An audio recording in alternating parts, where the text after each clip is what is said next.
Assalamualaikum warahmatullahi wabarakatuh. Salam sinergi, salam sejahtera, salam Nusantara untuk sobat petani Indonesia dimanapun berada. Pada hari ini tanggal 1 Desember 2024, saya Ahmad Sodik ini mengawal penanaman bibit katak porang ya di area lahan kurang lebih sekitaran 2 hektar ya. Nah, ini kita menggunakan media musa. Dalam satu gulutan ini petak kita isi 5 baris. Ini bibit katak porang dalam 1 kilo isi spek 200 butir per kilonya ya. Nah, jadi setiap lubang kita isi 1 butir. Setelah bibit kita masukkan, kita tutup pakai pupuk organik kawan ya. Media tanam sudah kita masukkan pupuk dasar, dan kita masih tambahkan di saat bibit sudah dimasukkan lubang dalam lubang musa ini. Nah, ini kita kasih pupuk organik di dalamnya ya, pupuk penutup pupuk organik yang sudah fermentasi. Ini pupuk komposnya ya, ini yang kita gunakan. Nah, ini pupuk kompos sudah fermentasi untuk menambah nutrisi di media tanam.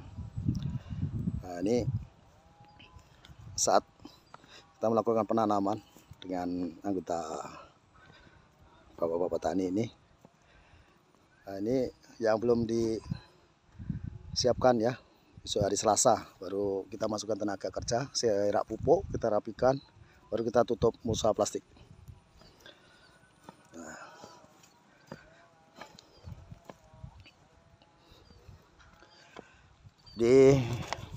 Ini bibitnya kawan. Nah, bibitnya sudah bertunas. Ini yang sekilo isi 200 ya. Maksimal kurang dari 200 sebenarnya ya. Ini spek 200 sebenarnya, kurang dari 200.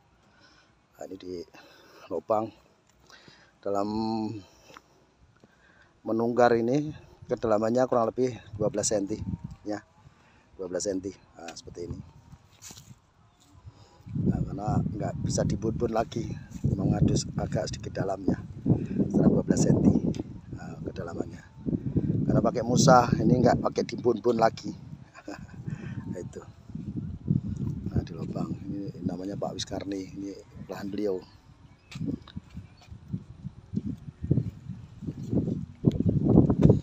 Di wilayah Kabupaten 50 Kota, Provinsi Sumatera Barat kawan.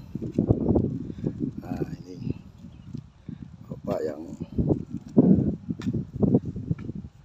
di lubang, jangan terlalu dalam pak, sekitaran 12 cm aja.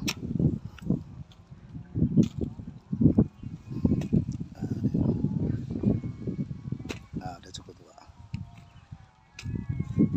Kalau menanam bibit katak ini kawan, terlalu dangkal, jadi nanti kalau dangkal umbinya gantung ya. Kalau ditanam sedalam jari berarti kan kurang dari 10 cm. Nah, nanti saat mulai membutuhkan umbinya gantung kawan. Nah, makanya setidaknya 10 cm ya, kedalaman 10 cm. Berarti seperti itu. Areal ini di persawahan.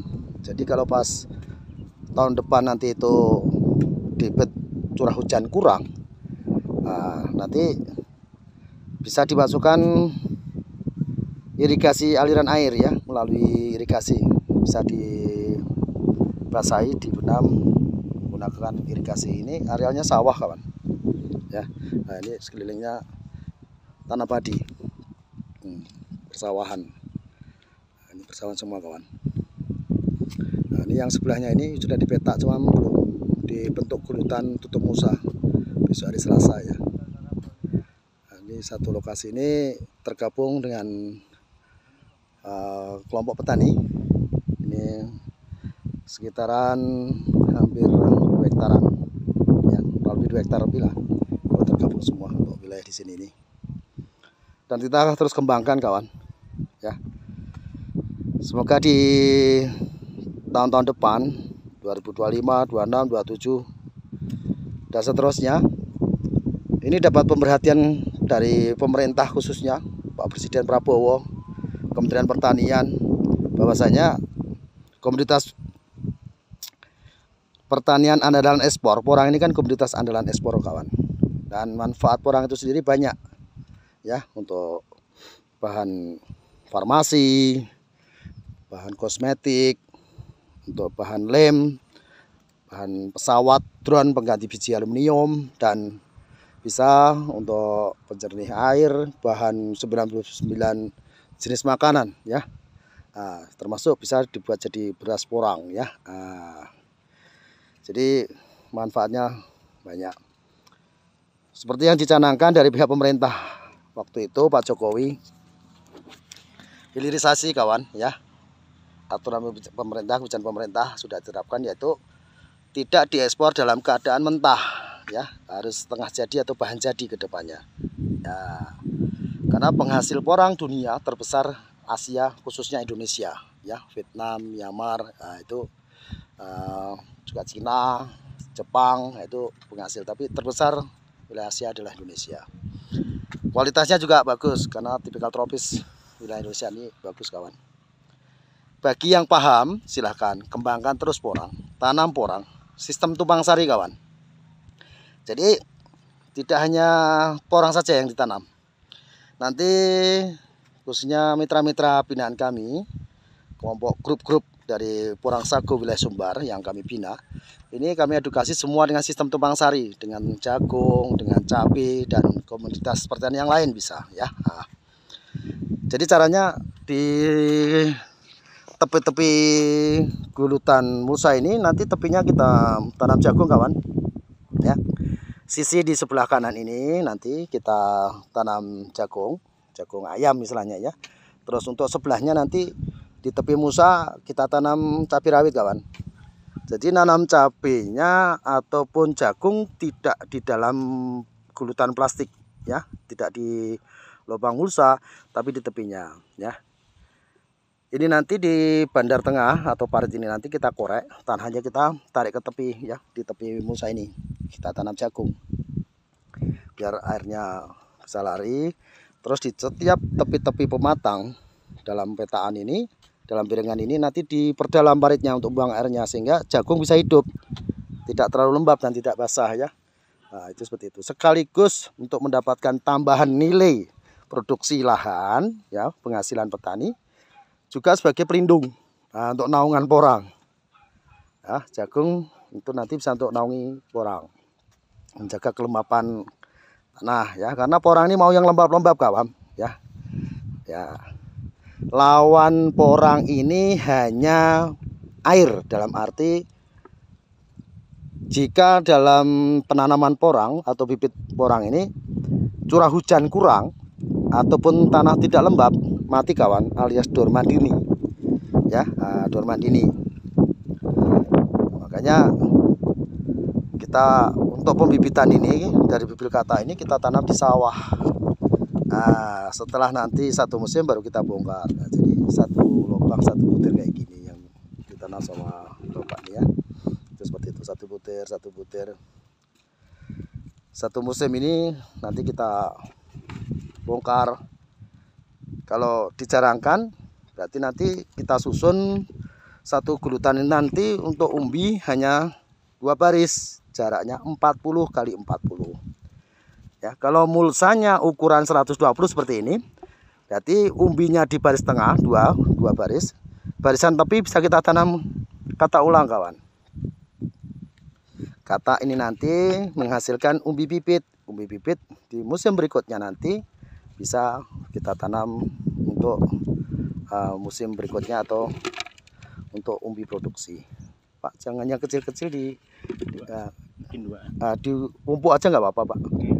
Tapi nggak apa-apa. Terlalu kecil-kecil jagain kan bibit masih banyak.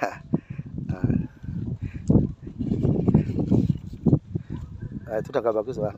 Tambahkan yang besar Pak. Kasih tanda Pak. Oke.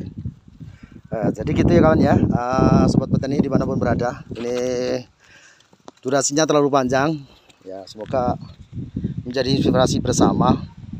Sebelumnya mohon maaf Pak, di tahun 2021, 22, 2023, 2024 waktu masa panen harga umbi porang murah Pak. Iya, bagi yang tidak ikut di sistem kemitraan, nah ini yang kacau kawan ya.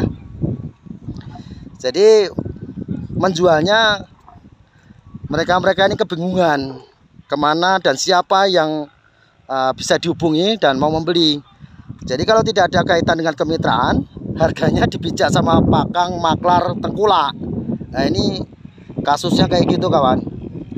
Tapi kalau ikut kemitraan, nah ini yang kita bimbing dari awal sampai masa panen, harga berbeda ya. Namanya kemitraan pasti diperjuangkan harganya. Beda kalau mandiri yang tidak tahu arah arus kemana menjual, harganya dipijak kawan. Nah, itu harus kalian ketahui lebih dulu. Jika mau nanam porang, kami tetap dukung, berikan doa yang terbaik, semoga sukses dan berhasil.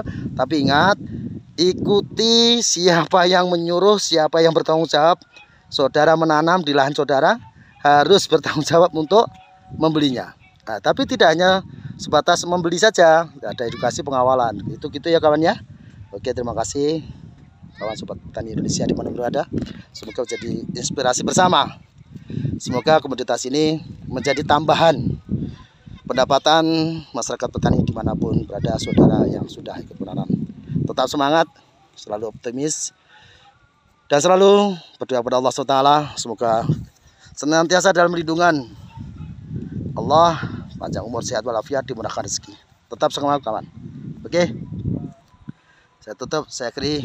Salam porang Indonesia, salam Nusantara, salam sejahtera untuk kita semuanya. Wassalamualaikum warahmatullahi wabarakatuh.